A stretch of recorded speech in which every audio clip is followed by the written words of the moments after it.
என் அன்பு மாணவ செல்வங்களே, உங்க எல்லாருக்கும் இந்த குரல் தாத்தாவின் வணக்கம். இன்னைக்கு விருந்தோம்பல் அதிகாரத்தின் கதையை கேட்குறீங்களா? ஒரு அழகான காட்டுல ஒரு பறவை குடும்பம் இருந்துச்சான்.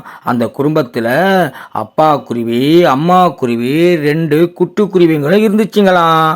அப்பா குருவி தினமும் காலையில் சீக்கிரமாக எழுந்திருச்சு எல்லாருக்கும் உணவு தேடி எடுத்துக்கிட்டு வர்றதுக்கு போகுமா. அதுக்கு எவ்வளோ கஷ்டமாக இருந்தாலும், உடம்பு சரியில்லாமல் இருந்தாலும் நம்ம குடும்பம் நல்லா இருக்கணும்னு நினச்சி சந்தோஷமாக உழைக்குமா.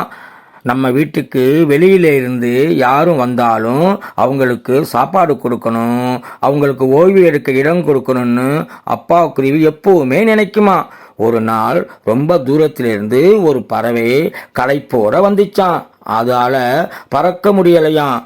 அப்பா குருவி அதை பார்த்தோன்னே, நீங்க எங்க வீட்டில் தங்கி ஓய்வு எடுத்துக்குங்கன்னு சொல்லிச்சான். சரின்னு சொல்லிட்டு அந்த பறவை அவங்க வீட்டிலே தங்கிச்சான். அம்மா குருவி அந்த பறவைக்கு உணவு கொடுத்துச்சான். குட்டி குருவிகளும் அதோட சேர்ந்து உட்கார்ந்து உணவு சாப்பிட்டுச்சுங்களாம். அந்த பறவை நல்லா சாப்பிட்டு நல்லா தூங்கிச்சான். மறுநாள் அந்த பறவை சோர்வு நீங்கி நல்லா ஆயிடுச்சான். எனக்கு சாப்பாடு கொடுத்து ஓய்வு எடுக்க இடம் கொடுத்ததுக்கு ரொம்ப நன்றி, இதை நான் எப்பவுமே மறக்க மாட்டேன்னு சொல்லிட்டு பறந்து போச்சான். அது போன அப்புறம் குட்டிக்குருவிங்க அப்பா குருவி கிட்ட கேட்டுச்சுங்களாம், ஏன்பா நமக்கே சாப்பாடு கம்மியாக இருக்கிறப்போ நாம் ஏன் மற்றவங்களுக்கு உதவி செய்யணும்னு. அப்பா குருவி சொன்னிச்சான், நாம் தேடி சேர்த்து வைக்கிறதெல்லாம் நம்ம குடும்பத்துக்காக மட்டும் அல்ல, வீட்டுக்கு வர்ற விருந்தினரையும் உபசரிக்கத்தான் நல்ல குடும்பத்தின் அடையாளம்னு சொன்னிச்சான். அதை கேட்ட குட்டிக்குருவிங்க புரிஞ்சுக்கிட்டாங்களாம். பிள்ளைகளா, நீங்களும் புரிஞ்சுக்கிட்டீங்க தானே? நாம் உழைத்து சம்பாதித்து வைக்கிறதே வீட்டுக்கு வர்ற விருந்தினருக்கு பசியார உணவளிக்கத்தான். அதைத்தான் திருவள்ளுவர் 9வது அதிகாரமான விருந்தோம்பலில் முதல் குறளில் சொல்லுகிறார்.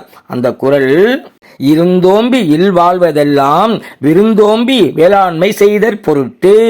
இந்த குறளின் விளக்கம், பொருள் சேர்த்து வாழ்க்கை நடத்துவது எல்லாம் வீட்டுக்கு வருபவர்களுக்கு பசியார சாப்பாடு போட்டு உதவி செய்வதற்குத்தான். இதுதான் 81வது குறளின் விளக்கம். அதனால இந்த குறள் தாத்தா தொடர்ந்து சொல்லிட்டு வருவது போல, தினம் தினம் காலை எழுந்தவுடன் ஒரு 15 நிமிடமாவது திருக்குறளை படிச்சுக்கிட்டு வந்தீங்கன்னா மனித பிறப்பின் பயன்களை எல்லாம் தெரிஞ்சுக்கிட்டு நீங்க உயர்ந்த வாழ்க்கை வாழலாம். எல்லாரும் திருக்குறளை படிப்பீங்களா? மறுபடியும் இன்னொரு கதையை சொல்றதுக்கு வர்றேன். எல்லாருக்கும் நன்றி.